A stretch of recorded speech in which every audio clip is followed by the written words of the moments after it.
rational science. Why is it rational? Well, because we don't move concepts around like the establishment. Anyways, my computer is running slow for the last 3 days, so I don't know how good the transmission is going to be today.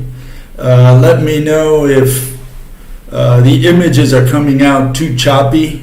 Okay, please let me know. In which case I will have to postpone until next Sunday when I get back to Frankfurt. But I'm on the road and my computer started failing me. I don't know if it's the battery or what. Anyways, what are we going to talk about today?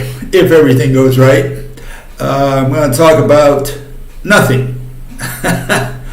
Yeah, it's a very exciting subject, nothing. And you may, if you got something better to do, you may want to stick around and you might learn something.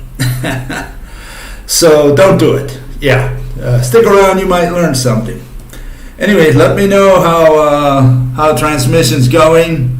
If it's too choppy, I'm going to have to postpone, otherwise I'll continue. Okay?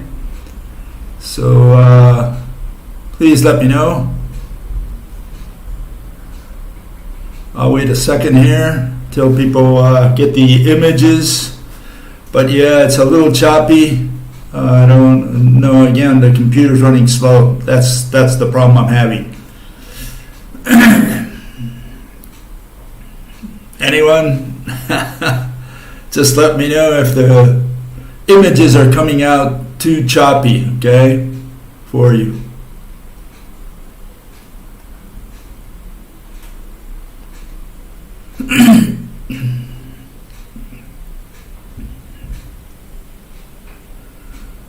I guess my computer's just as sick as I am. I've been coughing for the last 3 weeks.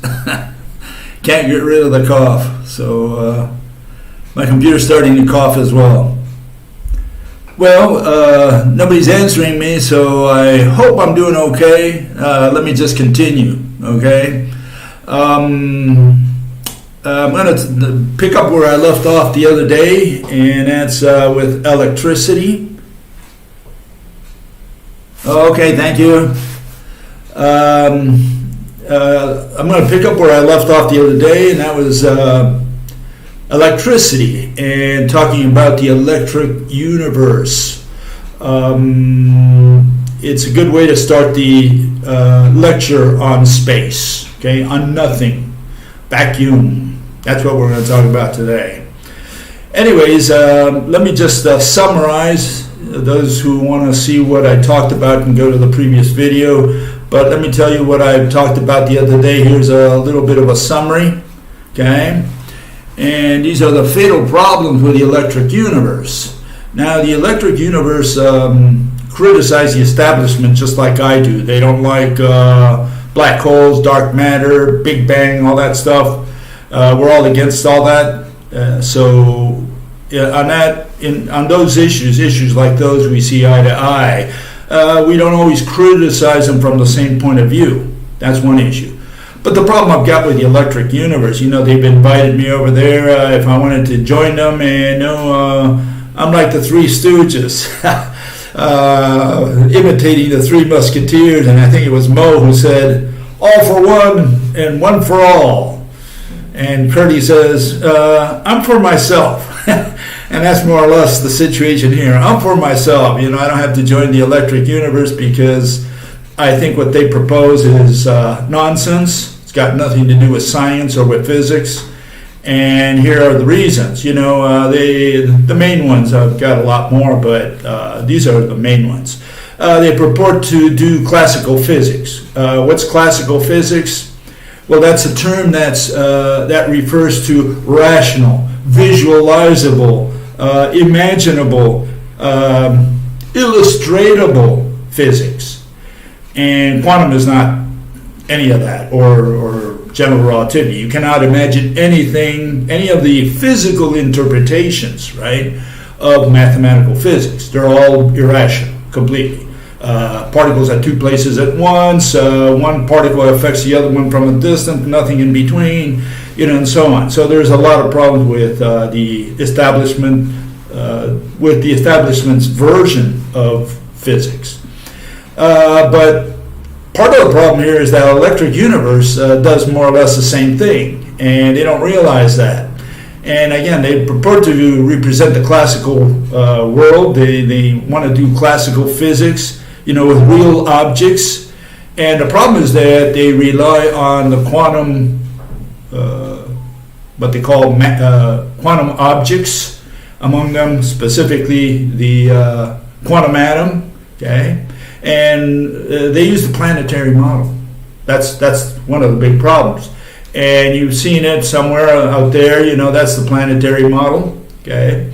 What do you see? Well, you see a little electron bead, the blue one, going around, falling to different energy levels or rising to an energy level. And the question that anyone who proposes this model has to answer is, why doesn't the bead, which is negative, fall to the positive nucleus all the way? And why does it spontaneously fly away? Why does it stay within these so-called orbitals, whatever those are? And there's no answer to this day on those questions. The problem here is that the electric universe they use the same model of the atom. That's what they're going to do their electricity with. And one of the problems with that model also here is another vision, okay? And that's that you have these p orbitals. Not only the p orbitals, the s orbitals as well, but the p orbitals specifically, they run right through the center of the atom. And you're saying, hold it, the bead is negative, the nucleus is positive, and this electron bead approaches the nucleus and goes right through it, or gets very close to it and then just comes out back again. So they have these two versions. And the question is, why does it get stuck to the nucleus? There's no answer to that question. So they have this irrational model of the atom. That's what they use, and that's what the electric universe uses. So, and they have no choice but to use it. And now, let me tell you why. Because if you look up the atom, like in Google Images, you'll find something like this. Okay. And you can see all kinds of atoms there, but they all have the same model. In other words, it's the electron bead rolling around the nucleus, no matter which atom they portray, which one they illustrate. And if you look at ionization, which is the one also used by the electric universe, if you look at those up, you'll find the same type of atom. They need that kind of atom, that type of atom, that illustration of the atom, in order to show that the electron bead flies away. That is their model of ionization. And so it's not only the atom, but they need it for ionization, and as we will see, they use it also, or they need it also to explain electricity. And so any person giving a presentation has to show you first his atom. Now, we don't care about the real atom, the one Mother Nature has, the one Father Universe uses out there. We don't care about that one. Okay? We're talking about the one the presenter, the theorist, is presenting. So we need to follow his explanation, his theory, his mechanisms, right? So if he's going to give you a physical interpretation, the first thing he's got to show you is his version of the atom. And he's got to be able to defend it. And that's where the problem is. The problem is that these people cannot defend their atom, again, because the electron doesn't fly away or fall to the nucleus. Those are the main points there. As a result, you have electricity is the flow of negative beads. So it's not only that you have ionization, you have to have the electron bead flow from atom to atom. Okay, and so this is their model of electricity. Okay, you have the atom and you have the electron beads flowing from atom to atom. And this is their circuit here. This is more or less what everybody is taught in high school or in technical classes and so on. So you see that the electron beads, those red ones, they're going around to the positive pole. So the negative ones approach the positive pole. And again, this requires the quantum atom. So these people criticize the establishment, but they're using the establishment's atom to do classical physics. We have a problem there. We have a serious problem because they cannot defend their atom. And of course, this notion of electricity is based on that atom, meaning that notion of electricity is bunk. It's irrational. Okay? You have to start with the atom. You got to show me your atom if you're going to provide a theory for, the one that you're going to present. And so here's a vacuum chamber with that same thing. Okay, you can see the electron beads flowing. What they've done in, I guess the electric universe does the same thing, but quantum mechanics, is they get rid of the atom altogether. All you have is the electron beads flowing. So quantum mechanics does electricity without the atoms anymore. They don't need the atom. What they have is the electron beads just flowing from to the anode, from cathode to anode. That's what they have. And so, you have that version, and here's our proposal, what we propose in exchange for that. We're saying that what they've been looking at all these years is really all the atoms which are merged together, and let's call them iron atoms because that's the most popular one for conduction of electricity. Let's assume these are all iron atoms. So they're all merged together and they twirl around. Okay, that's our model, and that's different than a little bead flowing from one place to another. Okay, so we have a different model of the atom and a different model of electricity. Okay, and we're saying that the one from the electric universe, the one they use, is irrational because it relies on the quantum atom. That's where the problem is. And it's a fatal problem. Okay. Gravity, they have a positive attracting negative. I talked about that a little bit the other day, but let's continue. It's a little lengthy to talk about that. They're just saying some charges build up at the surface of the sun and the earth, and one is positive, the other one is negative, and that's how they attract each other. I don't think so. And we'll see a little illustration of that later on today. Okay, what's the other problem? The problem is that they use light for light, they use waves, and they use particles. They've never had a different model than waves or particles. And we're saying light is neither, okay? But this is what they proposed since the 19th century at least, right? You have all these fellows from Fresnel to Maxwell all the way to Niels Bohr and so on. All these people use this model of the wave. And what are we staring at? Well, we're staring at a bunch of vectors. That's what we're staring at. If you look at that, this is what you're looking at. You're seeing the two fields, electric field and the magnetic field. One runs at 90 degrees to the other one. We don't know why. They never explained that. They just said it is so. But the problem here is that field is a bunch of numbers. What is it? A value at each point in space. And what is a vector of which the field is made of? It's magnitude and direction. Again, numbers. So what you're staring at is a pictorial representation of numbers. Those arrows, those red and blue lines, curved lines, those are all pictorial representation of numbers. And it's irrational because you're trying to represent a concept with a physical object. Then they put it in motion. Here you can see it. Give me a second here. And you can see how they put all these vectors in motion, which is totally irrational. What do you mean you're going to put numbers in motion, right? And so, we have a problem with all this because what they are doing is cheating. They're saying they're going to have this concept, bunch of numbers that are flowing, in this case, from left to right, and that makes no sense. And again, one of the big problems with the wave is that it's one way, right? It just travels in one direction. What do we replace it with? We replace it with the rope. We're saying that what they've been analyzing all these years is a rope. Rope is a physical object. Field is not. Okay? Field is an abstract concept. So it's not that we just gave it a new name. We're replacing the abstract mathematical concept known as wave, right? Wave of what? Of vectors. We're replacing that with a rope. We're saying that's what they've been looking at all these years. And when we put them in motion, we fix the atoms at the ends. Here you can see the two atoms at the end. Okay, so the atoms are pumping, doing their quantum jump, and by doing so, they're torquing the rope. So the light consists of torsions of a rope, and that does explain the speed of light, why light is so fast. If you put a rope, tight rope, from one wall to the other and put two clothespins on it, you move one, the other one moves practically instantaneously. Why? Because it's already connected at the two ends. That's why. Okay, so there is no such thing as action at a distance.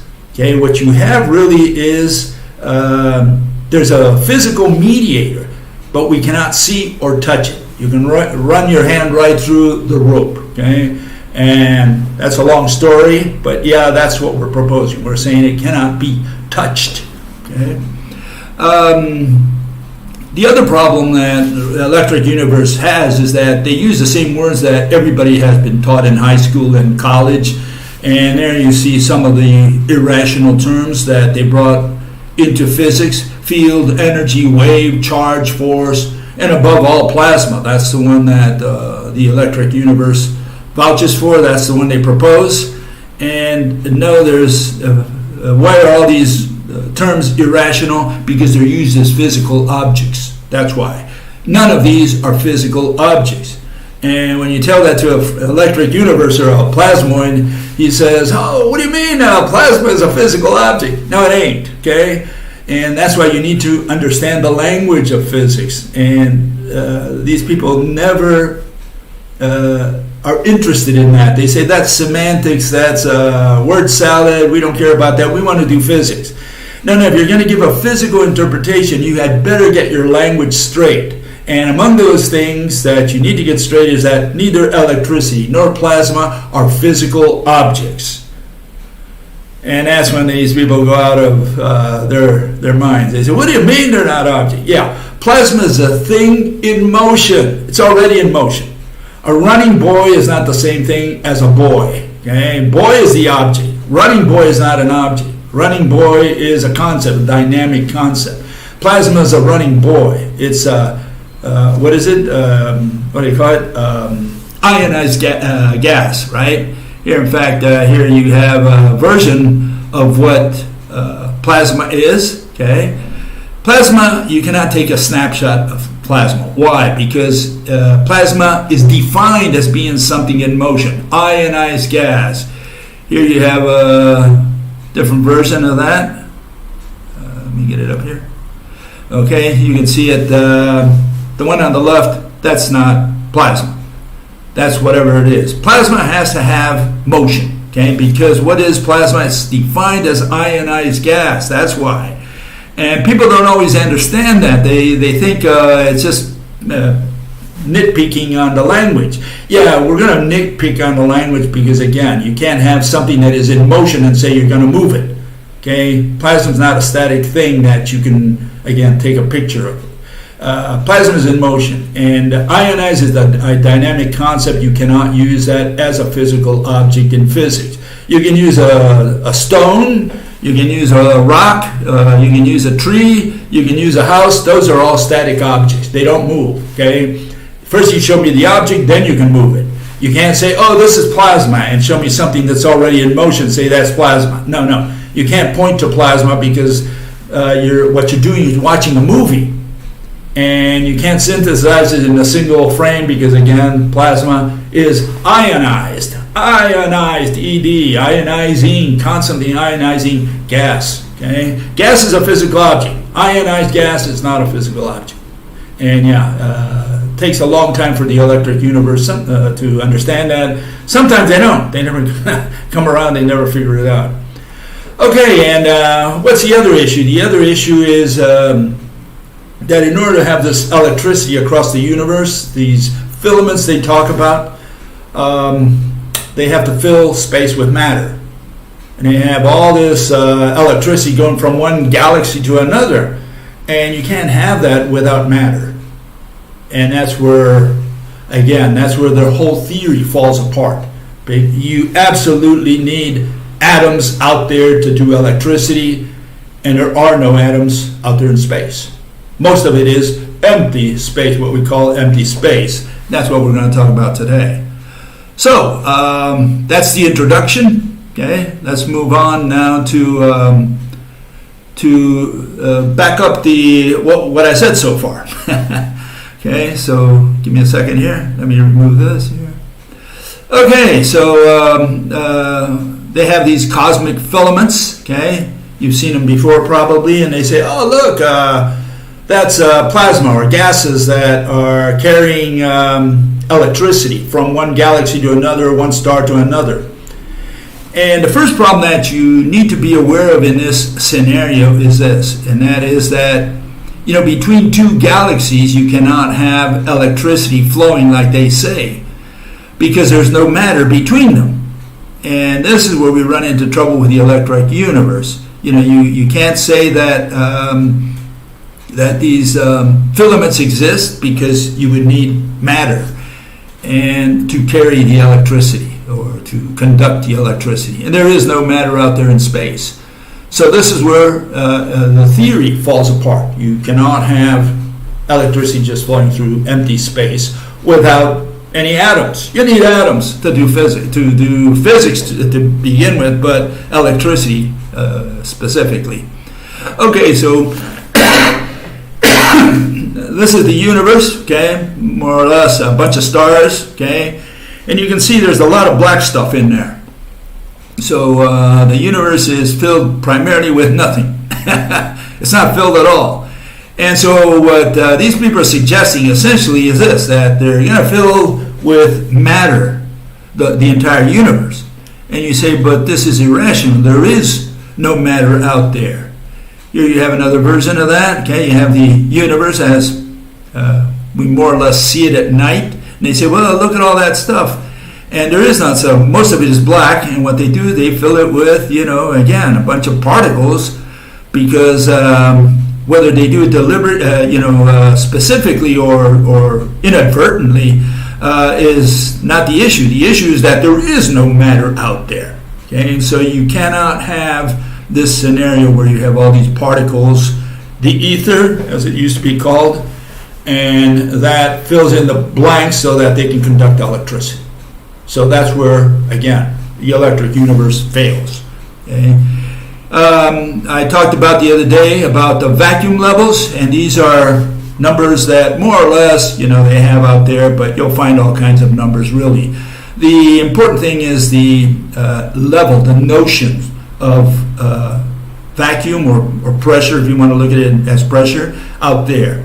On the moon, it's in a range of 10 to the minus 8 to 10 to the minus 12 torr. You see there like maybe anywhere from 200,000 to a million particles per centimeter cube. That's what they claim is out there. NASA claims that they measured it in Apollo 14 and 15 in the minus 12 range, which again is like 200,000 particles per centimeter cube according to them, or according to the calculations, right? When you go to interplanetary pressure, right, you get a wide range, all the way up to negative 17, typically in the negative 12 torr range. Interstellar pressure, calculated because we don't know, but maybe anywhere from minus 16 to minus 19 torr level. And when you get to intergalactic, between galaxies, right, maybe you're in the negative 25 range. And again, these are not solid numbers, but you can get an idea that the farther out you go, if you traveled from one galaxy to another, there's nothing there in space. That means that space is something different than the stuff that you could say fills it, right? And we'll get to that in a second, talk a little more about that. But the point here is that, there's not enough matter out there. Now, I worked in the semiconductor industry for many years, and we worked in the minus 7 range, minus 7 torr range, and you cannot conduct electricity in the minus 7 range, period. You can't. Maybe an arcing every now and then, a zap, you get that we had, but you don't get constant electricity. You cannot conduct electricity at minus 7. In order to conduct electricity, we had to fill the vacuum chamber with argon and inert gas and take it back to the minus 3 level, minus 3 torr. Then you can conduct electricity, because now you have some matter in there that you can ionize, and now you can conduct electricity. You cannot ionize, or well, you can probably ionize, but you cannot conduct electricity in the -7 range, let alone what these people are suggesting in the -12 and lower range of vacuum. So again, the electric universe does not understand, these people don't understand that there's no matter out there, and what little matter there is not sufficient to conduct constant electricity. So you have people like Walt Thornhill saying that all the stars are like connected by, like on a Christmas tree. Totally irrational. You cannot have electricity between the light bulbs, the suns, the stars, right? Because there's no electricity flowing from star to star. Aside from the fact that you would have to tell me why one star is positive and the other one is negative. Why does the electricity go to the positive star, right? And which ones are positive, which ones are negative, Okay, now this version of the electric universe, where space is filled with stuff, is also the one that we have from the established, from quantum mechanics. Here's, in fact, an article I pulled up a couple days ago, and they say exactly what these people believe in. And it says, new studies suggest light can form without any matter at all. But it says, in quantum field theory, a vacuum is never completely empty. Electromagnetic particles like electrons and positrons are always passing through in particle or wave form. Empty spaces in the dark only appear to be complete voids. Even intergalactic space has a few hydrogen atoms per cubic meter. But if that's the case, that means that there are empty spaces, or more empty spaces than other regions, right? Because if you go into intergalactic space, now you have fewer atoms. That means most of what you find in that cubic meter is empty space and not atoms. But they don't realize what they're saying. They're saying all space is filled with objects with atoms or some form of wave or electromagnetic radiation or whatever.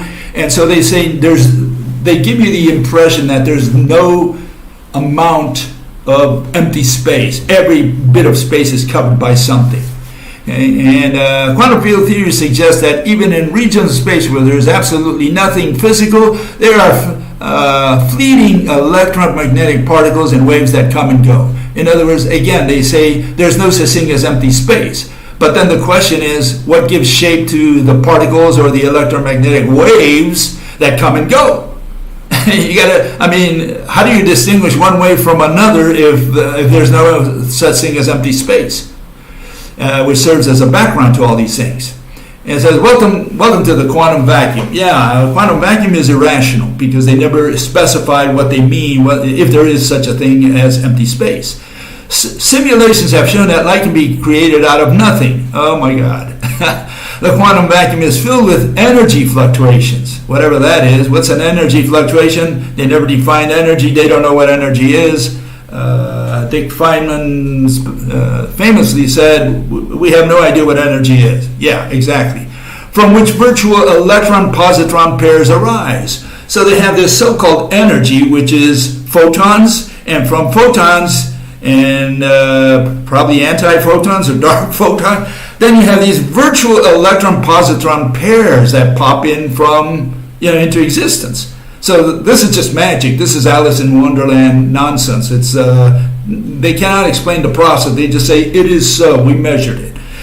So we don't know what they measured. So all we know is that they're saying is that energy turns into, which is a concept, right? Turns into these two particles, electron-positron pairs, which are not particles either. They're just a bunch of numbers. So we have a bunch of abstractions there, which they talk about, and none of it has anything to do with physics. Says the presence of these virtual particles creates nonlinearities in vacuum that interact with high power laser pulses propagating through. So yeah, the notion that the establishment has, the quantum mechanic people, is that there's no such thing as empty space. Every bit of space is filled with something. And then again, we have a problem because if every bit of space is filled with something, what gives shape to each one of those little thingies that fill space? And to make it work, they invented these virtual particles. The virtual particles are simply magical particles that come in and out of existence, they say, constantly. And so they just say, well, we need it for the math. We have a factor we cannot explain, and we'll call that the virtual particle. So, and when you look at it, the virtual particle is simply something that converts into particles. So they have these particles converting into particles, into particles, into more particles. That's all they have. At no point do you find, absolutely nothing. The famous energy is also particles, mediated by particles. And what is space? Made of particles, or filled with particles. So much so that each particle is next to the other one. Like if they were cubes and there's no space in between, but then you say, well, how can you distinguish one particle from another if there's nothing separating them? And again, they never fix this problem. They never tell you what space is. And and if it's filled with everything, what is the thingy, or whatever you want to call it? What serves as a backdrop to separate one thingy from another thingy, one particle from another particle, one wave from another wave, one energy from another energy, one electromagnetic radiation from another electromagnetic radiation? To say that there's nothing there to separate them, what are you saying? How can you distinguish one entity from another? And for that, you need a backdrop. And they never worry about the backdrop. They skip the backdrop. They never explain that one. Anyways, here we have our ropes. And people say, Bill, if all your ropes crisscross through space, and there's no little bit of space that's not covered with ropes, you've got the same problem. And that's not true. Here you see the ropes, okay? And every atom in the universe is connected to all others. And what you're seeing there is that there's some black stuff that serves as backdrop not only to the atoms but also to the ropes. Hopefully every single rope in the universe can be distinguished because there's a backdrop to it. It's not completely filled in such a way that there's no empty space. And here, here's a static version of that. Give me a second here. There it is. So, you got to tell me what the black stuff is. So you can't say that the ropes are completely covering every bit of space. That's irrational to say that. Okay? And I'm sure that if we go out between two galaxies, we're going to find fewer ropes, fewer atoms. Therefore, there is more empty space, more black stuff, and less visible or atoms or whatever, less energy. So there's something called space, and we need to identify what that space thingy is. What is that backdrop? What do we call it? How do we define it? We need to figure it out. We need to establish what it is. And this notion that there's no such thing as empty space already came from the Greeks. Here's some of the schools that the Greeks had in the old days, and a couple of those, like you see at the bottom left, the Eleatic school, they believe there's no such thing as empty space, and in fact that there's no such thing as motion. You say, what do you mean there's no such thing as motion? Yeah, they actually believe there's no such thing as motion because the thing would have to move to some place, but there is no such place that the thing can occupy, and essentially the thing would have to disappear, meaning it goes out of existence, and therefore meaning again that space cannot exist because it's not there. It's a kind of roundabout argument. And here you have Parmenides, and he's going to give you the lesson. Okay, he says the following. He says, nature of reality is a single unified being. Being the one, right? God maybe, is everywhere. Yeah, like God, right? Being is unchanging and eternal. Being exists independently of time and space. So being is not space or time. It's a thing that exists, whatever exists means, right? And there is no space that is not filled with being. Motion and change are impossible because what? Would require space to be empty. And hopefully space is empty. Empty space is impossible. Why? Because void is existence of non-being, nothingness. Yeah, that's what void is, nothingness. But they said nothingness cannot exist. Non-being, in other words, it's non-existence. That's what space is. But they don't realize, they're defining properly what space is. They just didn't believe that there's such a thing as non-existence. Okay? And so movement into non-being is a way of disappearing. And since non-being doesn't exist, the object has no place to move into. And what was existence? A unified and changing whole. In other words, that's their notion. That was the notion of the Eleatics of what they thought existence was. So they ended up, with this corollary saying there is no such thing as space. There's no such thing as space, and therefore there is no such thing as motion. But they believed in time, whatever that was, which is a comparison of two motions, right? Okay, and this is Aristotle's version. He said, space and matter are not separate entities. Space is not equal to an infinite void, and space is not equal to empty or nothingness or vacuum. Space is finite. So it's an object, right? Because it's finite. It's spherical, okay? And we have the shape of space now, which is the same as, by the way, of general relativity. And it's a structured entity, okay? Space inseparable from matter. It's the same thing. In other words, position or the location occupied by an object, that is space itself. Okay? That's what it's occupying. So there's no such thing as space outside of matter.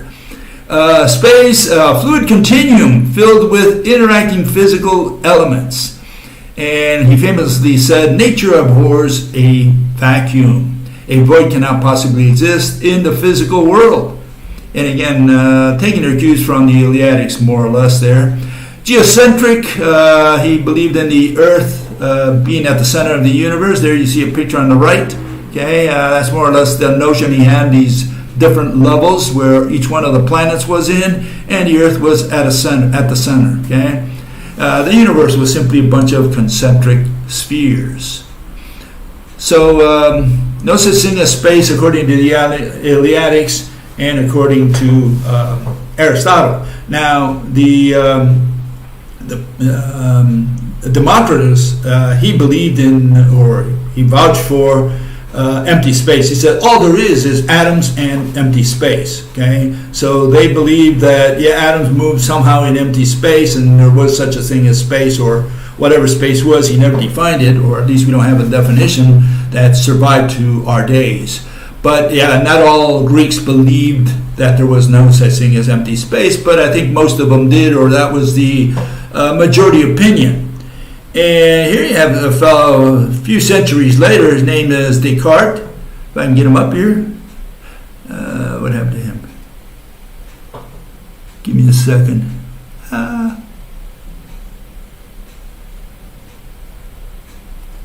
There it is. Rene Descartes. No such thing as void or vacuum. He didn't believe in vacuum either. Space is equal to the ether. Okay. Ether fills space completely except for tiny separations between vortices. He believed in these vortices, these curlicues. Okay, ether is an ocean, the medium of light. Okay, and the disturbance we call light is pressure in this medium. Vortices in this ether are responsible for the accumulation of the particles that form matter and shape solid objects. So that was Descartes' notion. Okay. He did not believe in empty space either. So, a lot of people got rid of empty space. Others tried to define it, like Newton. He said there's an absolute space to which you can gauge your motion. That was changed by a few people after him.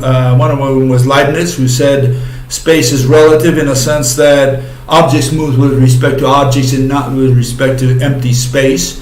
And today we have this relativity version which says that, again, everything is gauged with respect to the speed of light and time. So that's how we ended up today. And here you have some of these crackpots of today. Okay, 19th century primarily. And all these crackpots, they believe that there's something called space-time, okay? And it's not really space-time. In other words, these are not coordinates or dimensions. What they are is number lines. And what they did, they bent the number lines and they said that's gravity. Bent number lines. Why do they bend? Because something weighs the thing downwards, meaning they use Newtonian gravity to explain gravity. But this is what they believed in, and they still do, that there's this net out there they call space-time. And then, they tell you not to take the analogy so literally, but, what are we staring at? What do we have in front of our eyes? We have a net, a fish net. So I have to take it literally, otherwise the analogy is bunk. What's the point of the analogy if it doesn't represent anything? But this is the notion they have of space. I only have 3 dimensions of space there. We cannot put time because we cannot picture, the 4-dimensional world that these people are proposing. So, today we have this space, which is a net, and objects weigh down this space net. Okay? And then they tell you, forget about that, don't take it literally, we were just kidding. So, we don't have a physical interpretation from the mathematical establishment. Is space made out of particles like this? Is that what it's made out of? Or do particles fill space? Is that what we're talking about? What is the notion that we have of space? Is it filled or is it made of particles? That's one issue. And here you have another version. It's little pieces of something, maybe at a very small level. And the question is, what separates one little object there from another? What separates them? What's that line going between these things? I mean, you can tell it's not continuous. Okay, so they have all these notions of what space is, and the question is, has anyone ever defined what space is? Please tell me what space is. Is it an object? Is it a thing? Is it a concept? If it's a concept, please define it. What's the definition of the word space? Vacuum, void, zip, any of those. Nothingness, nothing, right? So we don't have an idea, and you have to get space really understood for your audience to follow your presentation. If you just say and just wave it through, no, we can't follow your presentation because you're going to need space in every one of your images that you put out there to explain your theory. You got a backdrop. What's that backdrop? Well, we call it space. And what is that space? Well, we don't know. It's a bunch of particles. It's this region filled with particles. Well, whatever it is it a container? I mean, what is space?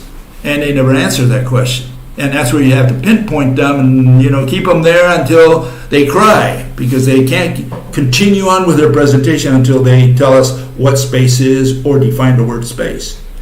Okay, so this is our regular notion that we have of the universe. But let's get rid of all the matter, so we just remain with this, with space. Space is that black stuff. That's all space is. Okay, see how nice and neat it is? It's continuous. It's, you could say, made out of a single piece, right? If it's made out of anything. Okay? And again, is there something in there?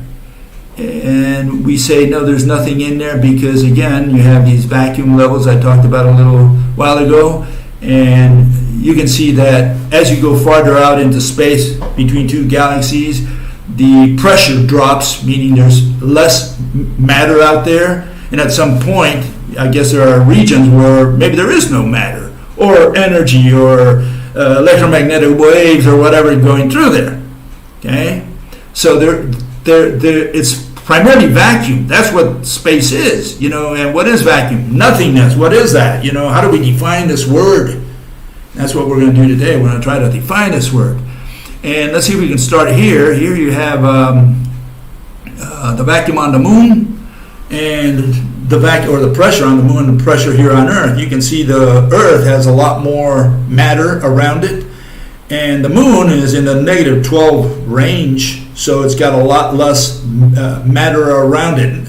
Partly because it's a smaller celestial object, therefore it doesn't hold as much. It doesn't have as much gravity, so it doesn't hold as much atmosphere. The atmosphere in the on the moon is a lot less than what I'm showing there. The Earth has a lot more matter around it, flying around, in our atmosphere than the moon has around it. At minus 12 range, you don't have any atmosphere essentially. You can't breathe on the moon. Okay, so keep that in mind. Don't go to the moon without a helmet. Okay, so here's if you want to have electricity on the moon, right? You would need to create some kind of environment where you put more matter. Okay, so the one on the left, you would not be able to run an electricity, through that low vacuum. If you want to run electricity somehow, directly, with the atmosphere, you would need to really fill it up with atoms. Okay? So let's see if we can send 2 astronauts to the moon. Okay, here are 2 astronauts that go to the moon. Okay, and they're going to be running some electricity using the atmosphere of the moon. Okay, let's see if we can do that. Okay, let's illustrate that. Here it is. Okay, but can they do that? Can they run it with such little so little atoms, such little vacuum? Can you run it with minus 12 minus 12 torr vacuum level? And the answer is no. If you want to run electricity on the moon, you would have to do something like that. You would have to fill the moon with particles all over the place. Otherwise, you can't run electricity with so little vacuum. And that's one of the things that the electric universe doesn't always understand. You need atoms to do electricity. Under the rope model, we could conceivably have these are the remember under the rope model, what you have is merged electron shells, and they're spinning in situ.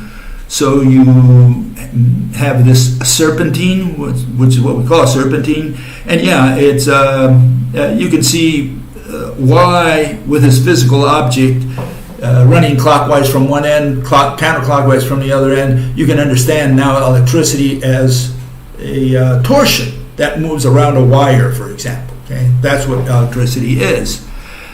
Let's take it to the moon, see how we do on the moon. Here we go. So this is what it would look like, more or less, if we could achieve it, right, with enough matter on the moon. But in order to do so, you would have to fill the moon with, again, atoms. You need atoms in order to do electricity on the moon. Okay?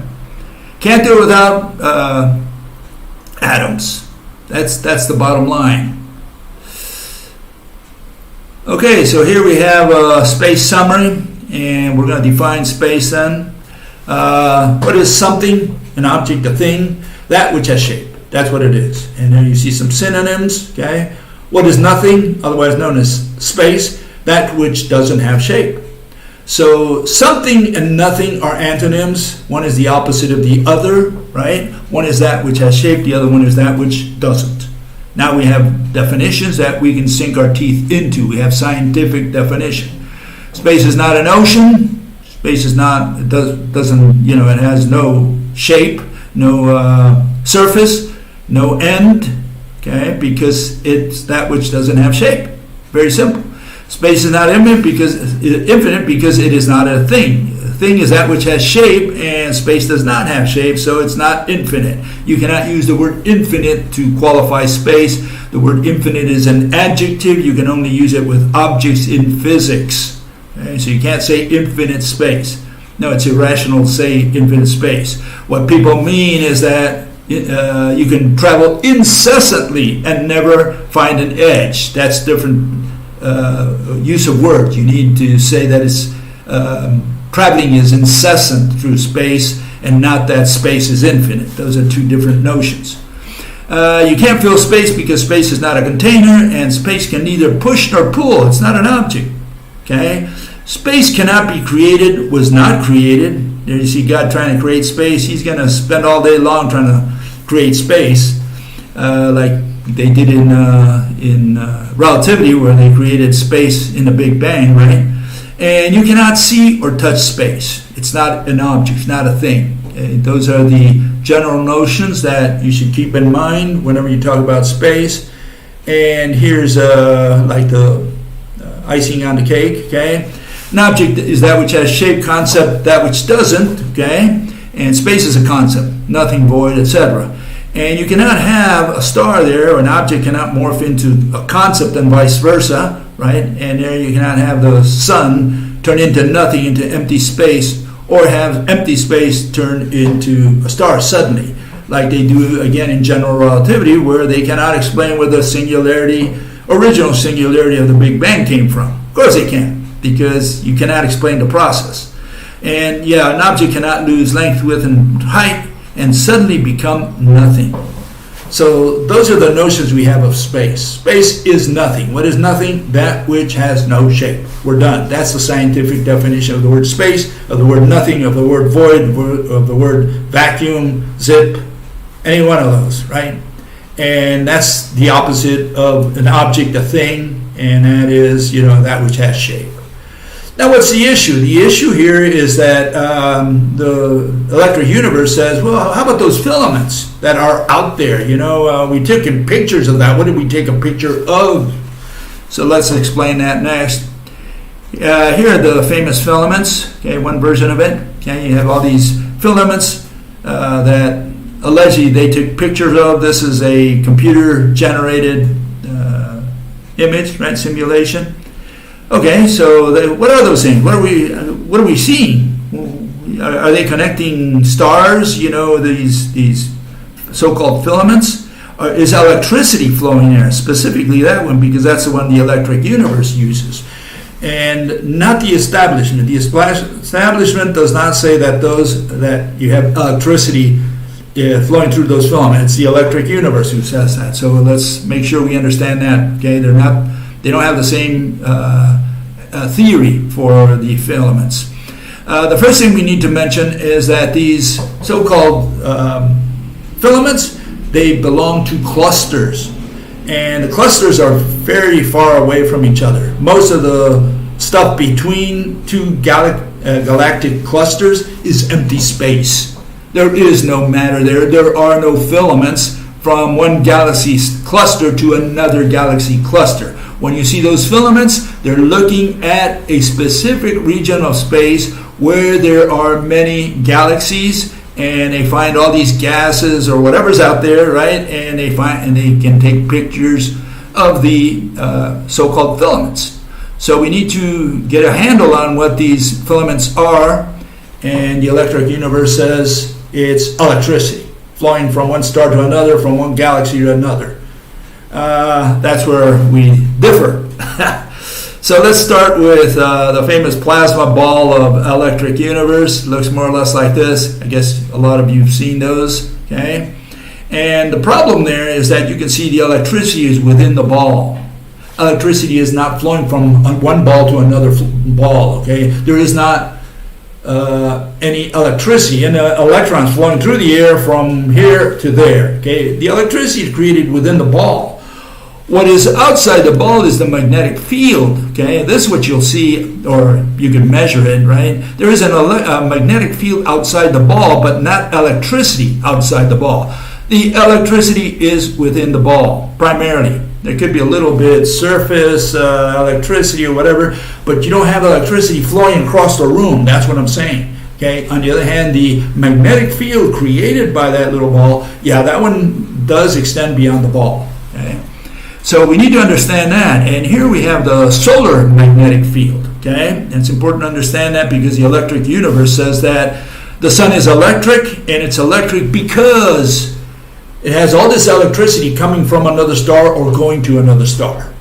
That's their notion. So all these stars are connected by filaments. Those filaments are electricity flowing through some kind of medium. Okay, and I guess they're saying that all between any two stars you have all these atoms and the electron beads are flowing through there. Or they get rid of the atoms altogether like I showed earlier, and all you have is electrons just flowing from one star to another, just electrons, and that's electricity according to them. Well, what's the problem there? Well, this is the magnetic field of the sun, okay? And you can see how the magnetic field is way, distant. It extends all the way to the edge of, you could say, interstellar space, right? Electricity is confined within the sun.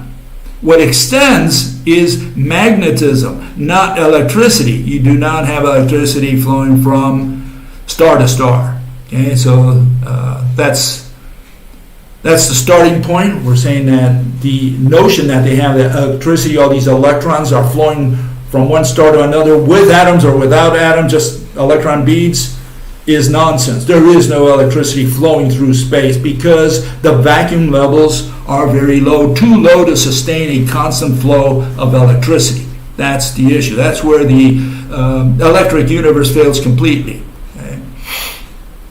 Okay, so here we have a ball in a magnetic field here on Earth, and you'll see, you can do this in the lab. They've done this many times, where they have a magnetic field flowing, whatever a magnetic field is, and a charged ball moves around, spirals around in that field, okay? And so we need to figure out what the field is and what a charged ball is and why this is happening. In other words, we need to give a physical interpretation to what you're staring at there in front of you, okay? And the way we do it under the rope model is we have this iron, okay, and the iron atom, it looks like you'll see here in a second. Iron looks like that. That's more or less the shape of iron. Okay? So if you had eyes of God and you went into that secret world, that tiny world, that's what an atom of iron would look like, okay? Like that one there. And if you put a lot of these together, right, you can build what we call a serpentine. And there you see one right there, right, stretched out. Okay, so those are a whole bunch of iron atoms merged to each other. And if you twirl them around, that's what we call electricity. As you can see, none of the iron atoms or the electron beads are flowing from one end to the other. It's torquing in situ, okay? And the torsion is not evenly, so it's a spiraling torsion, okay? Here, let me show you that, okay?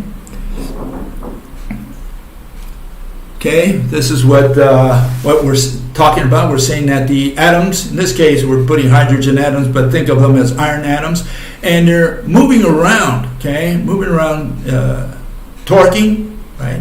And by doing so, they have these threads that make up the atoms and the ropes, and they swing around the whole serpentine, okay? So you can see why electricity flows into your eye, and the magnetic field is at 90 degrees. It flows or moves or scans at 90 degrees to the flow of electricity. Okay, here's a different vision of that. Okay, let me get this one out of here. And you can see our notion of electricity. Electricity is just a bunch of atoms that are merged together in a long line, and they twirl around and they swing, because they're doing it at great speeds, they swing around the threads that make up the atoms and the ropes that interconnect them. Okay, so that's what a field is. A magnetic field is walls of threads, gazillions of them.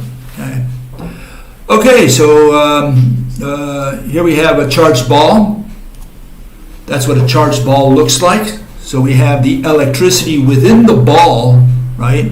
And they're twirling in situ. By doing so, they swing around all these threads that extend way far beyond the ball itself.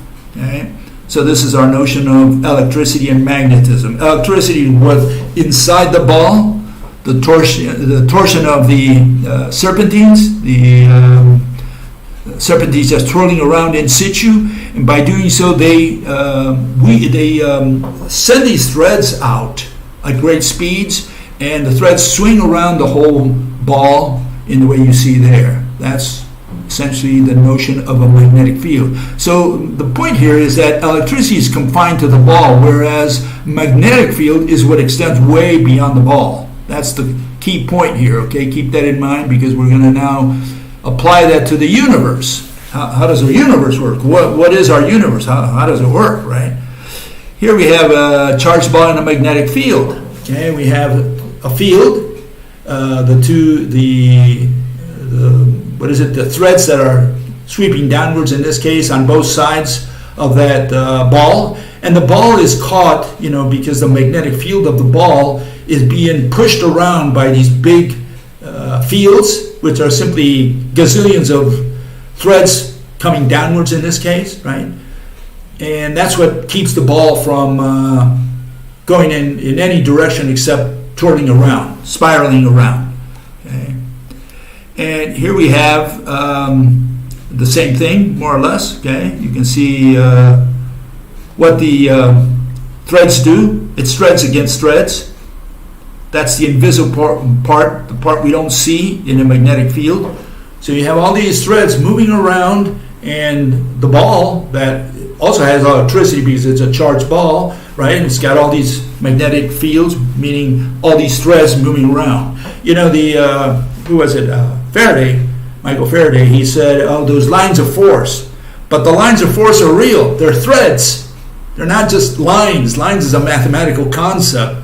An itinerary, actually, there's no such thing as a line in geometry. It's an itinerary. They call it a line. That's why it's one-dimensional. But we're talking about real threads. So we're talking about something totally different. We're saying those lines of force that you see around a magnet, when you throw iron filings around it, those are threads that are swinging around at great speeds. And that's why the iron filings are stuck there, because they're being swept by all these threads. Okay, so here's the solar magnetic field. Okay, so that we can go slowly, one step at a time. Here's the magnetic field of the sun, right? And extends way beyond the sun itself. Okay, but what you're really missing there is the electricity. Is there any electricity? Of course there is. And there it is. It's in the center. Okay. In other words, it's inside the sun. That's where the electric field is. In other words, the electricity are just all these serpentines which are twirling in situ. By doing so, they send these threads at great speeds around the sun, and these extend to the edge of the intergalactic space, or interstellar space, I'm sorry. So they extend a great distance from the sun, whereas the electricity is confined within the sun. There's a little bit on the surface called plasma, right? But it doesn't extend all the way to another star. This is where the electric universe fails completely. Their theory is absolute nonsense. Has no chance in science. And so here we have several stars, okay? You have all these stars, and each one has its magnetic field. And you're saying, well, hold it, how did the stars, aren't they connected somehow? Because they're all more or less in the same region. It's like, they're all stuck to each other. And yeah, they are stuck to each other because this is what we don't see. We don't see the connectors, that connect one star to another. So what are those connectors? Are those filaments? No. The answer is no. What those connectors are is that every atom of every star in the universe, of every galaxy, right? Every atom is bound to all other atoms in the universe. So if we take all the electromagnetic ropes that interconnect every atom in one star to every atom in another star, you get these long coaxials, right? Because the ropes superimpose. And so that's what prevents these stars from flying apart from each other. That's why a galaxy doesn't break up. Okay, if you had the eyes of God, this is what you would see. You would see a galaxy, and you superimpose upon it a spider web. All atoms are interconnected from every star, and that's why a galaxy does not fly apart. It also explains, the galaxy rotation problem, meaning that the stars on the outside travel the same speed or faster than the ones on the inside. Why? Because the whole galaxy rotates as a carousel. The buggies on the inside, like the horses on the outside, they all move together, right? Why? Because they're all connected to each other, physically connected to each other, because every atom in the universe is bound to all others. Okay, it's not just within a galaxy, but across the entire universe. That's the proposal. Okay, so you don't have to believe in it. All we do is present it here. You believe whatever you want. We're just giving you our version of the universe. And so here we have the galactic magnetic threads. Every galaxy has a magnetic field. And again, that magnetic field starts with every atom of every star that comprises the galaxy. And those, those magnetic fields, they extend way beyond, in fact, way beyond what I've illustrated there, but they go all around the galaxy. Sometimes they reach, if they're close by to another galaxy, the magnetic fields of these galaxies superimpose to a certain degree. But of course, the farther out you go, the weaker the magnetism is, because there are fewer threads. So the big threads are in closer to the center of a galaxy, and as you get farther and farther away from the galaxy, you have fewer threads. Okay, that's the magnetic field. That's why it's weaker the farther out you get. So what are we showing there? Well, above all, I want you to notice something. They talk about these jets coming out of the center of the galaxy. What they're talking about is magnetic field, the magnetic threads sweeping up through the center of the galaxy, around the galaxy, and coming back from below. And it could be upside down, out there in space. It could be the other way around. It doesn't really matter. The point here is that magnetic field is made of threads. So we're talking about really all these threads sweeping around a galaxy, maintaining or helping to maintain the integrity of the galaxy, where every star is connected to all other stars and essentially rotates like a rotating spider web, like a carousel. Okay, so what do we have with this? Okay, so let's see why black holes come into being. Why we can explain black holes very easily, really, without any mass, because it has nothing to do with mass or with gravity. It's not a gravitational phenomenon. It's a magnetic phenomenon, magnetic field of the galaxy. So here you have the galaxy, and the threads are sweeping around, and you have a star somewhere, right, where that's rolling around absolutely nothing. You say, how can that possibly be? Well, remember that you can have a charged ball, and it moves around in a magnetic field. It moves around and around nothing, and you don't need a big mass in the center. The ball just goes around and around nothing. Why? Because you have these magnetic threads, right, sweeping down on the magnetic threads of the charged ball, and that's what a star is. It's a charged ball. It's got electricity in the center. It's got these threads that form the magnetic field of that star, and then you have the magnetic field of the galaxy sweeping down on the magnetic field of magnetic threads of the star. And what does it do? It forces it to move around nothing.